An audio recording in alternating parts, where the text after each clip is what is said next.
Haleluya, Shalom. Bapak Ibu Saudaraku yang dikasihi Kristus, pada pagi hari ini kembali saya akan menyapa Bapak Ibu sekalian dengan kebenaran firman Allah sehubungan dengan barusan kita memperingati hari kenaikan Isa Al-Masih atau Tuhan Yesus Kristus ke surga. Dan ada pesan Tuhan yang menjadi berkat buat gereja Tuhan di akhir zaman. Bahwa Dia akan mengirimkan Roh Kudus kepada gereja Tuhan. Karena itu firman Allah pada pagi hari ini kami memberikan judul makna dari kepenuhan Roh Kudus untuk kita. Yang terambil di dalam kitab Injil Lukas pasal 24 ayatnya yang ke-49. Bunyi firman Allah, dan aku akan mengirim kepadamu apa yang dijanjikan Bapakku. Tetapi kamu harus tinggal di dalam kota ini sampai kamu diperlengkapi dengan kekuasaan dari tempat tinggi. Bapak Ibu sekalian yang dikasihi Kristus, menjelang kepergiannya ke surga, janji dan pesan Tuhan buat gereja Tuhan dalam Lukas 24 ayat 49. Bahkan Yohanes pasal 14 ayat 16 dikatakan di sana, kamu harus tinggal di kota itu selama 10 hari.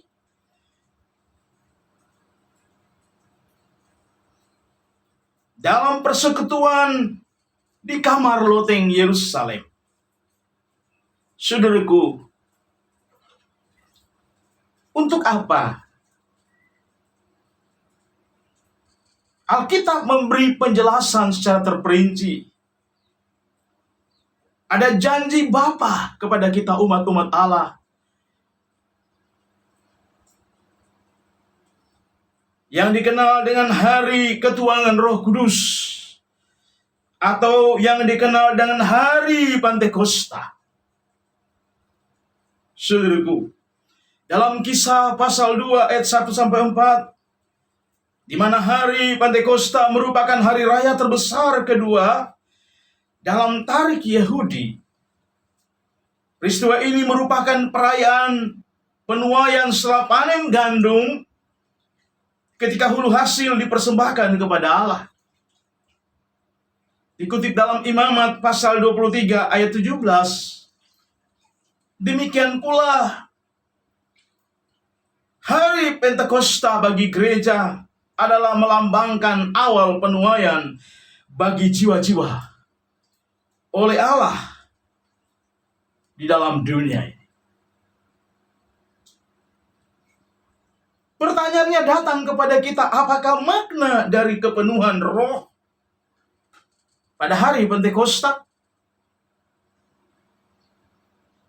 Yang pertama, saudaraku, dikatakan itu berarti dimulainya penggenapan janji Allah dalam kitab Nabi Yoel pasal 2 ayat 28 hingga ayat 29. Di mana Dia akan mencurahkan Roh-Nya atas semua manusia. Pada hari terakhir, dalam Kisah pasal 1 ayat 4-5 dan Matius 3 yang ke-11, yaitu dibaptis dengan Roh Kudus. Yang kedua, kita umatnya dihadapkan dengan pilihan mau ikut Tuhan atau menolak Dia. Dalam Kisah pasal 1 ayat yang ke-17, kita tahu bersama gereja menghadapi berbagai tantangan. Kehadiran Kristus di dunia ini ada yang menerima dan ada yang menolak.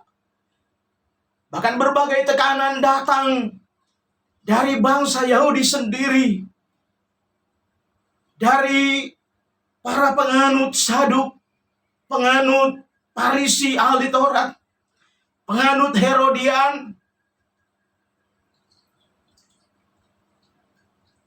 Mereka-mereka ini yang menghimpit pekabaran Injil dari Kristus Yesus.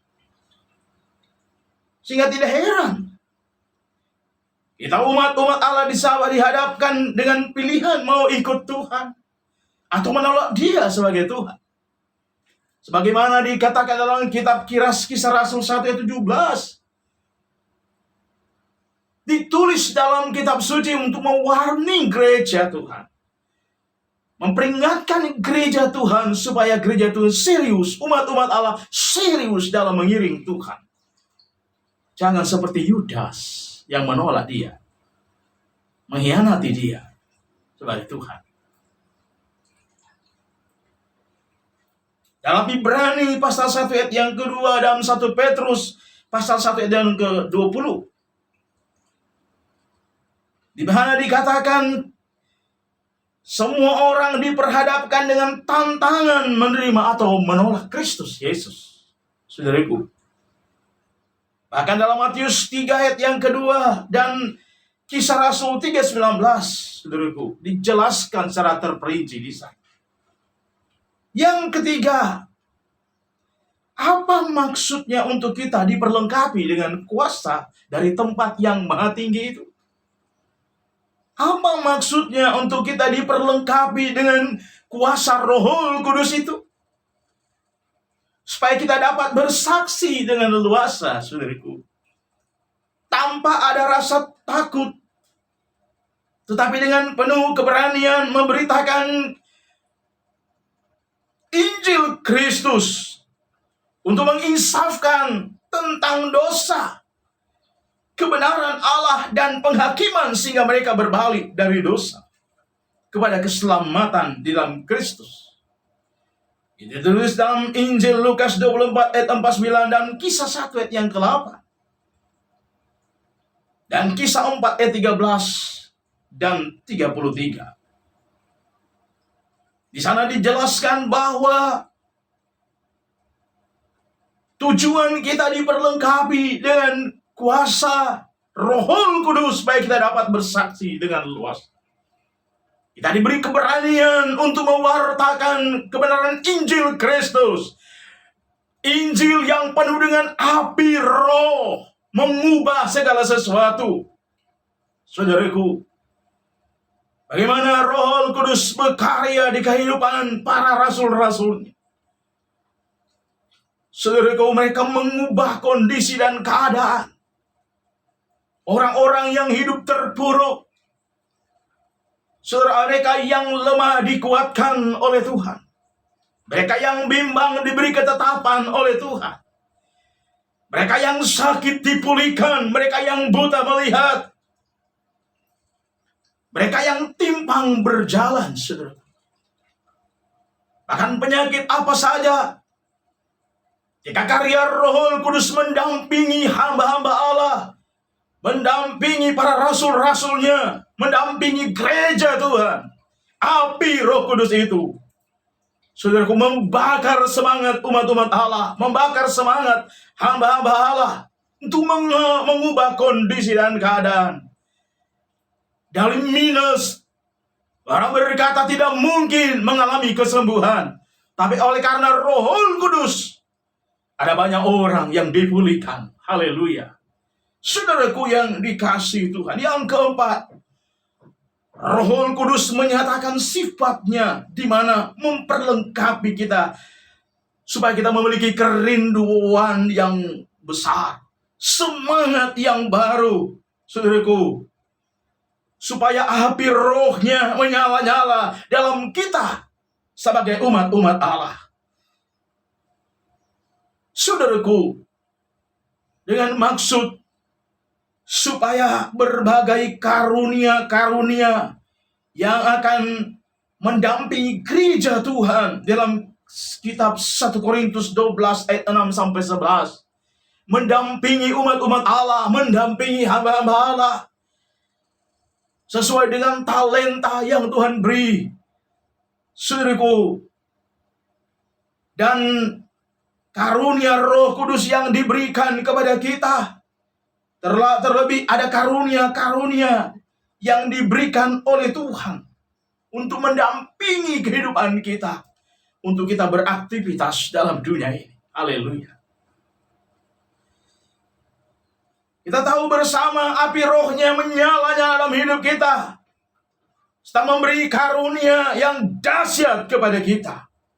Itu semua untuk kemuliaan hormat bagi Tuhan semata-mata.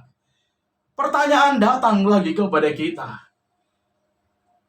Roh Kudus sudah dipersiapkan oleh Tuhan. Setiap saat Roh Kudus senantiasa mendampingi gereja ketika gereja Tuhan selalu ada di dalam hadirat Allah. Memuji, menyembah Dia dalam roh dan kebenaran.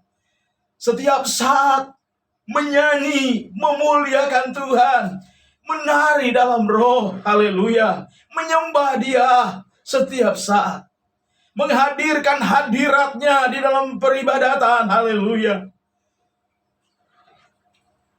Sehingga apa, saudaraku?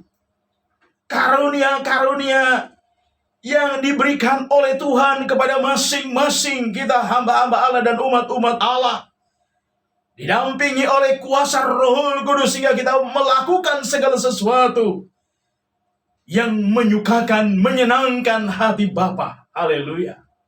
Sehingga demikian apa, saudaraku? Pentinglah kepenuhan Roh Kudus buat kita sebagai hamba-hamba Allah dan sebagai umat-umat Allah. Dengan demikian, kepenuhan Roh Kudus itu adalah untuk kita. Karena itu Tuhan berkata, tinggallah di kota itu selama 10 hari. Kamu bersekutu di loteng Yerusalem, menantikan janji Bapa. Jadi selama 10 hari menjelang Dia naik ke surga, saudaraku, mulai hari Jumat sampai hari Minggu ada doa sepanjang minggu. Adalah mengenang betapa kayanya Allah bekerja secara ajaib di dalam dunia, mendampingi gereja Tuhan. 10 hari dalam persekutuan dengan Tuhan, itu bukan sekedar seremonial gereja, tapi Tuhan memberikan tips yang jitu, saudaraku, di mana gereja perlu diperlengkapi oleh urapan baru, oleh kuasa Roh Kudus. Pak Roh Kudus mendampingi gereja.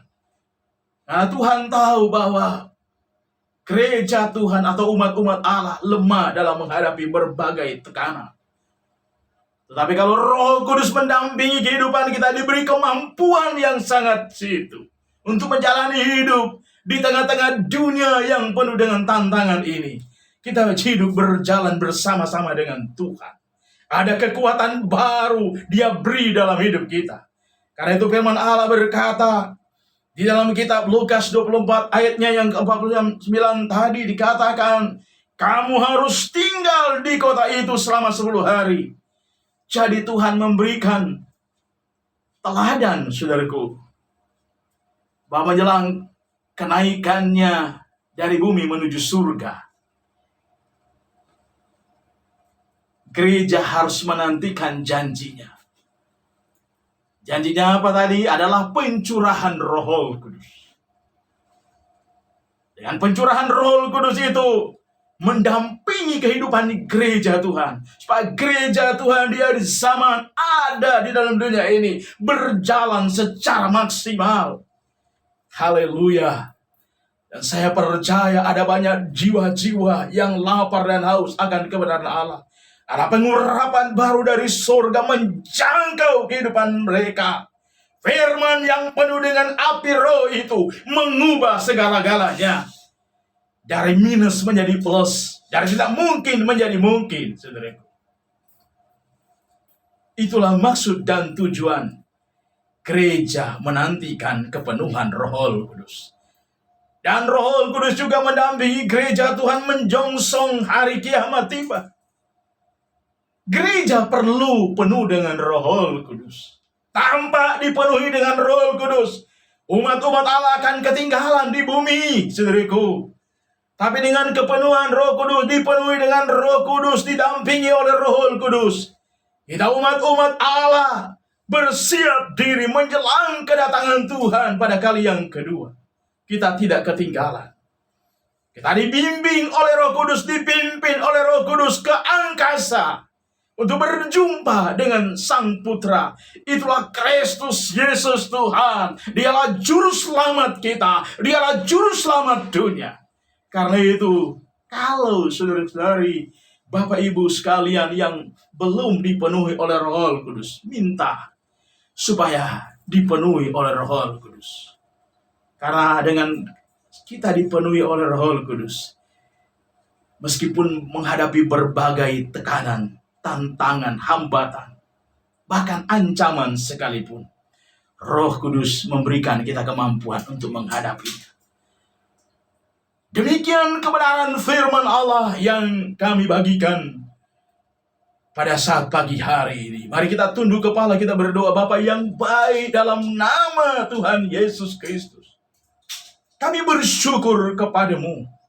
Sepeninggalnya Bapa dari bumi menuju surga, Engkau mengajar gereja Tuhan supaya menunggu waktu 10 hari menantikan janji Bapa. Itulah ketuangan Roh Kudus. Roh Kudus dicurahkan, Roh Kudus mengurapi gereja, Roh Kudus dicurahkan mengurapi setiap pribadi, setiap umat-umat Allah, setiap hamba-hamba Allah, sehingga dimampukan untuk berkarya, bergerak Tuhan, didampingi oleh karunia-karunia yang diberikan oleh Bapa dalam kehidupan umat-umat Allah, dalam kehidupan hamba-hamba Allah, sehingga semuanya kami lakukan untuk hormat kemuliaan bagi Tuhan semata-mata. Terima kasih Bapa. Segala puji, hormat, dan kemuliaan, kebesaran hanya bagi Tuhan Yesus Kristus, Kepala gereja kami.